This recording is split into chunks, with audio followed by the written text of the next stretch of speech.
जय।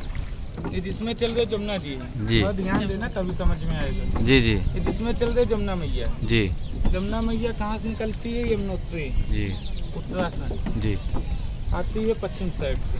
अच्छा ये दिल्ली, मथुरा, आगरा, वृंदावन होते हुए जमुना मैया आती है। अच्छा इनका कलर होती है हरा कलर। अच्छा हरा कलर कैसे पाओ? इसमें कालिया नाग था। अच्छा जब कृष्ण भगवान ने कालिया नाग को मारा था तो उनके जहर के कारण ये हरी हो गई थी। ये कृष्ण भगवान की चौथी धर्म पत्नी है, पटरानी। अच्छा इनकी महत्व होती है कार्तिक महीने में। कार्तिक में होता क्या, सूर्य निकलने से पहले जी भाई बहन हाथ पकड़ के स्नान करने से पूरी कार्तिक तो एक साल यमराज और शनि का प्रकोप नहीं होता। जमुना जी कहीं भी हो।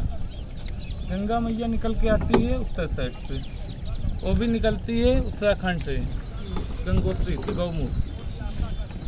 लेकिन स्टार्ट होती है विष्णु भगवान के चरण से। विष्णु भगवान के चरण से निकल के जाती है ब्रह्मा जी के कमंडल में। तब भागीरथी ने तपस्या किया गंगा मैया को लाने के लिए, लेकिन डायरेक्ट गंगा मैया नहीं आ सकती थी। डायरेक्ट आती तो धरती का नाश हो जाता, उनको संभालने वाला कोई नहीं था। तो शंकर भगवान के जटा में डाल दिए। लेकिन शंकर भगवान की तपस्या किया भागीरथी ने, तो शंकर भगवान खुश हुए तो अपने जटा से छोड़े तो जाके धरती पे आई। तो ये गौमुख गंगोत्री से निकल के ऋषिकेश, हरिद्वार, कानपुर होते हुए गंगा मैया उत्तर साइड से आती है।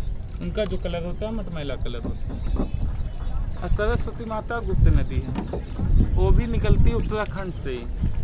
बद्रीनाथ के 3 किलोमीटर आगे माना गांव है, उसी माना गांव से निकलती है, वहीं को वहीं गुप्त हो जाती है, यहाँ आके मिल जाती है तो बन जाती है त्रिवेणी। तीनों नदियाँ मिलके बन जाती है गंगा। इससे आप लोग बाल का चोटी नहीं बनाती जी 3 भाग बनाती है, कंप्लीट करने के बाद 2 दिखती है, तीसरी गुप्त हो जाती है। स्टार्ट 3 से होती है। उसी प्रकार तीनों माता स्टार्ट होती 3 से, लेकिन यहाँ आके तीसरी गुप्त हो जाती है तो बन जाती त्रिवेणी। तीनों मिलके बन जाती है गंगा, जो चली जाती है आपकी काशी। काशी से बिहार, बिहार से गंगा सागर, जिसको बोलते हैं तीरथ बार बार, गंगा सागर एक बार।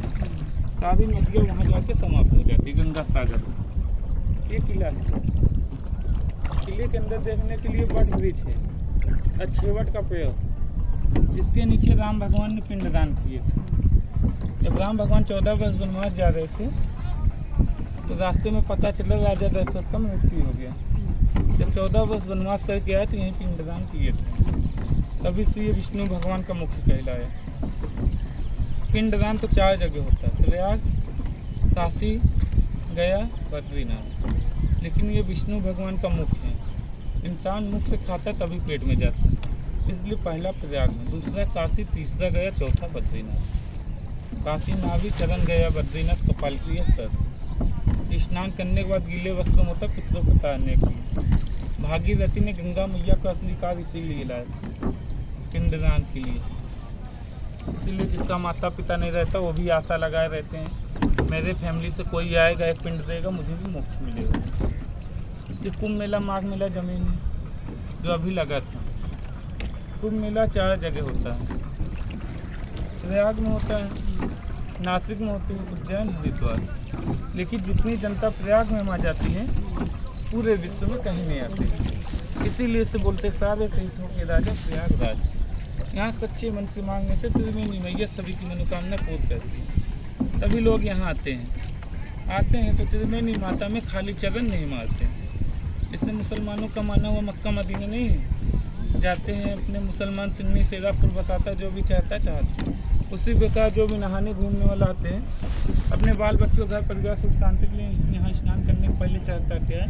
श्रीफल, नारियल को लेके जो भी मनोकामना मांगना हो त्रिवेणी मैया से मांग के अपने नारियल सर से घुमा के डाल के तब स्नान किया जाता है। नारियल को चाहते किस लिए हैं? राम भगवान, सीता मैया, लक्ष्मण जी जब 14 वर्ष वनवास जा रहे थे तो अयोध्या से प्रयाग होते हुए गए थे। जब यहाँ पास आए तो एक पत्थर थी, जब पत्थर पे पाँव पड़ा तो अहिल्या बन गया। अहिल्या लड़की केवट देख रहा था। जब केवट के पास राम भगवान, सीता मैया आए, कहने लगे केवट हमको पल्ली पार छोड़ दो। केवट ने कहा प्रभु आप कोई साधारण इंसान नहीं है, जब पत्थर पे पाँव पड़ने से नारी बन सकती है अहिल्या तो मेरी लकड़ी की नाव है, इस पे पाँव रखेंगे, ये जाने क्या बन जाए तो मैं कैसे कमाऊँगा, मेरे घर वाले क्या खाएंगे। कहा क्या करे, कहा प्रभु मैं पहले आपका चरण धुलाऊँगा, तब नाव पे बैठा के त्रिवेणी स्नान कराऊँगा, तब आपको उस पार छोड़ूँगा। तो चरण धुला के नाव पे बैठा, नाव पे बैठा के त्रिवेणी ले गए। जैसे त्रिवेणी मैया में राम भगवान सीता मैया कदम रखने चले, तीनों माता प्रकट हो गई।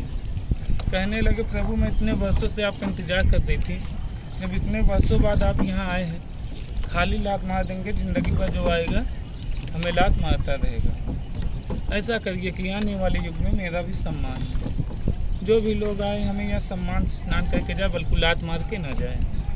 तो कहा क्या करें, कहा चरण डालने से पहले इसमें कुछ डालिए तब स्नान करिए। तो इसलिए फल नारियल लिया, नारियल को लेके डाल के तब स्नान किए, तब 14 वर्ष वनवास गए। तभी से ये परंपरा चली आई है। यहाँ त्रिवेणी में आप लाख खर्च कर दीजिए, लेकिन जिसके लिए आए वही नहीं किया तो यहाँ आने का महत्व तो नहीं रह जाता। इसीलिए यहाँ जो भी करना सच्चे मन से। ये पूरा श्रृंगार मिलता है। अगर पति पत्नी बच्चे का शादी नहीं हुआ हो तो बच्चे लोग हाथ लगा सकते हैं, नहीं तो अपने अपने हाथ से होता है। इस हर तीर्थ स्नान करने के बाद होता है, यहाँ स्नान करने के पहले लेकर के मनोकामना मांग के, अगर बच्चे लोग हैं तो बच्चे के सर से घुमा, जो भी मनोकामना सच्चे मन से मांगना। यहाँ किस लिए एक देने से 4 मिलता है, अर्थ धर्म काम मोक्ष। यहाँ का दान कभी खाली नहीं जाता। ऐसे एक बॉम्बे का सेठ था, उसके पास धन दौलत तो बहुत था, संतान नहीं था। 18-19 साल हो गया शादी करके, कोई संतान नहीं हुआ। संतान के लिए हर एक तीर्थ घूमा, फिर भी उसे कोई संतान नहीं हुआ। लास्ट अपने घर जा रहा था बॉम्बे, इतनी ट्रेन से जा रहा था, देखा इतनी भारी नदी।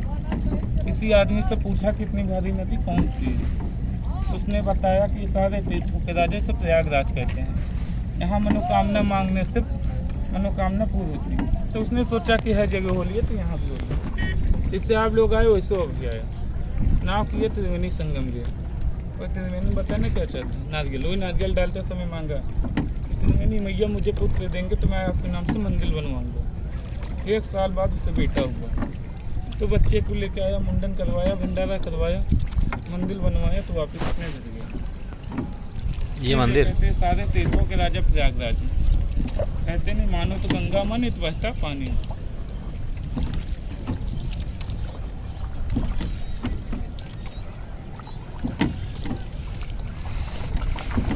मेरा बात समझ में आया ना? ये पानी स्थिर है कि बह रहा है? ये रुका हुआ, ये जमुना जी का है। इसमें गहराई ज़्यादा होता है, 40 से 50 फीट 70 फीट अच्छा, इसे गहराई होता है। गंगा में बहाव होता है।